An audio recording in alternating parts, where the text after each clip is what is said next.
Hola y bienvenidos a este video en el cual veremos la evolución de las consolas a través del tiempo.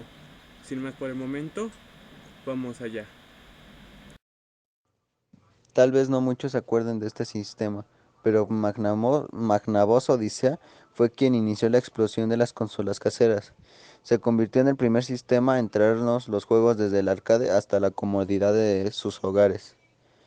Si sabemos que Odyssey luce bastante primitiva en comparación con las últimas generaciones, pero merece todo nuestro respeto por ser la que técnicamente estableció el concepto de videoconsola casera en todos nosotros.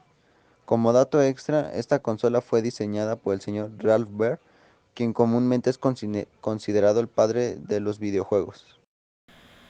Por otra parte, Fire Channel F en la actualidad es solo una pequeña reseña de la gran historia de los videojuegos, pero quedará en la memoria de los jugadores con más edad al ser la pionera en el uso de los cartuchos removibles, sí, los mismos que después se pondrían de moda con el NES, Super NES, Sega Genesis, etc. Lamentablemente, Firecheat perdió la fe en la industria consolera y le cedió el control al centro de la industria Atari. Se lanzaron un total de 27 juegos durante un corto ciclo de vida del Channel F. Mientras muchos en la industria colocan al N64 como la primera consola en usar el stick analógico, lo cierto es que esta afirmación dista mucho de la realidad. Algunos sistemas experimentaron con los sticks como el Atari 5200 y el VEC 3 a principios de los 80, pero el primer stick analógico en una consola casera lo obtuvo la Acetronic MPU 1000, un sistema europeo fabricado por Radonfin. También se comercializó con los nombres de Pinstronic e Interton, demasiado alucinante para 1976. Por más increíble que parezca, nos sorprendió a todos. Descubrimos que se descargaban juegos en el 1981. El Intellivision Play Cable fue una ingeniosa pieza tecnológica desarrollada por Mattel. Play Cable permite a los jugones descargarse juegos en una unidad de memoria interna de la consola 4K. Eso sí, el usuario tenía que pagar una tarifa mensual para poder descargar entre los 20 juegos en Play Cable vía banda FM. Desafortunadamente, este servicio nunca se despegó y fue lastimado severamente por los altos costos de los operadores de cable. El Famicom, la versión japonesa del NES, fue lanzado en 1983 e incluía un mando que cambiaría por completo y para siempre la forma de jugar. Los joysticks de los sistemas anteriores fueron reemplazados por una simple cruceta o pad de direcciones que, junto a dos botones frontales A y B, dieron paso a nuevas posibilidades en los juegos. El nuevo mando ofreció un control más preciso para los gamers. Todos los mandos de las consolas siguientes, incluyendo las actuales, se derivaron del mando. La gran N lo hizo de nuevo, ahora el Super Famicom Super Nintendo. Después de que el mando del Famicom implementara una nueva manera de jugar, el Super Famicom agregaría dos botones adicionales, X e Y, para un total de 4 botones laterales y 2 shoulder buttons o botones laterales. Mientras que los botones laterales al principio no parecían tan revolucionarios, el tiempo ha demostrado qué tan importantes y necesarios han sido. Para muchos, estos botones marcaron un nuevo nivel de complejidad a la hora de jugar. Neo Geo fue una consola ambiciosa, buscaba traer el juego arcade a nuestros hogares con un sistema que presentaba la misma tecnología que los arcades de SNK. El único inconveniente fue el astronómico precio. Neo Geo debutó en territorio americano a un precio de $649. Esta consola inspiró otro pedazo de innovación, la tarjeta de memoria con la que los jugadores podían transferir sus juegos entre la consola casera y el arcade. Esto hacía porta- portables a las partidas guardadas y no las ataba a un cartucho en específico. El paso de los juegos a los discos compactos era inevitable, pero Sega logró llevarlo al mercado justamente antes del lanzamiento del CDI. Lo cierto es que era una extensión del ya existente Genesis, pero Sega CD demostró que el CD iba a ser el futuro de los videojuegos. Sony, quien trabajó para producir una expansión similar para el Super Nintendo, tomó la idea y la concretizó con PlayStation. Sega CD también fue la primera extensión para consola casera que permitía tocar discos de audio. En la segunda parte veremos una consola que fue la primera en usar los dobles sticks analógicos y la cual se convirtió en la primera consola. Sony, inspirada por el de la Nintendo 64, decidió hacerlo mejor e incluyó dos sticks analógicos en un nuevo mando para su consola PlayStation. El control original de la PlayStation solo poseía una cruceta como control direccional.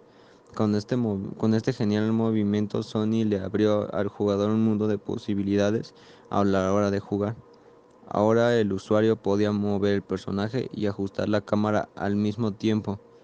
Más de 15 años después, los dobles sticks son una de las varias genialidades por parte de Sony y son un elemento fundamental para cualquier consola. Mientras Sony se encargaba de crear un mando más moderno, con doble sticks, Nintendo agregaba otra pieza importante en el rompecabezas consolero en el Rumble Pack. Esta genial unidad se conectaba en la parte trasera del mando de la N64. Nos daba a los usuarios por primera vez la sensación de vibración en ciertos eventos de los juegos, que hasta la fecha era nula. Sí, ya lo sabemos, la vibración de alta definición de la Xbox One le lleva a otro nivel, pero a Microsoft, Sony y esos jugones le debemos a Nintendo poder disfrutar de ese genial elemento tan importante, ya que muchos tecnoconsoleros no podemos dejar de sentir esa sensación tan maravillosa. Sega tuvo la idea correcta. El juego multijugador en línea fue exactamente una pieza que vino a definir a los videojuegos en los años siguientes. En nuestra querida y amada Dreamcast, Seganet se convirtió en el primer servicio para juegos en línea en la historia. Hubo algunos servicios no oficiales, como Xbank, que funcionaron con Xnes y Genesis.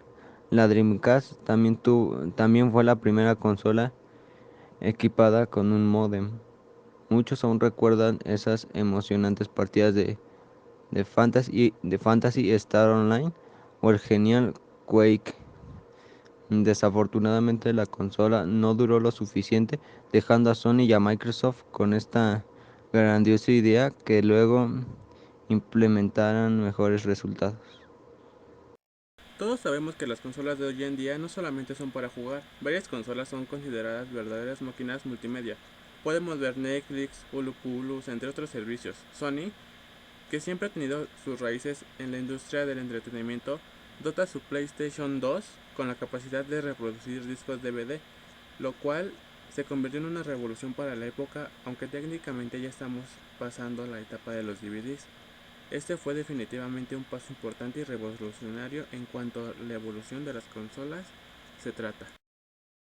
Ya todos conocemos los antecedentes de Microsoft en la industria de los PC, pero que fueron expuestos en el diseño de la Xbox original.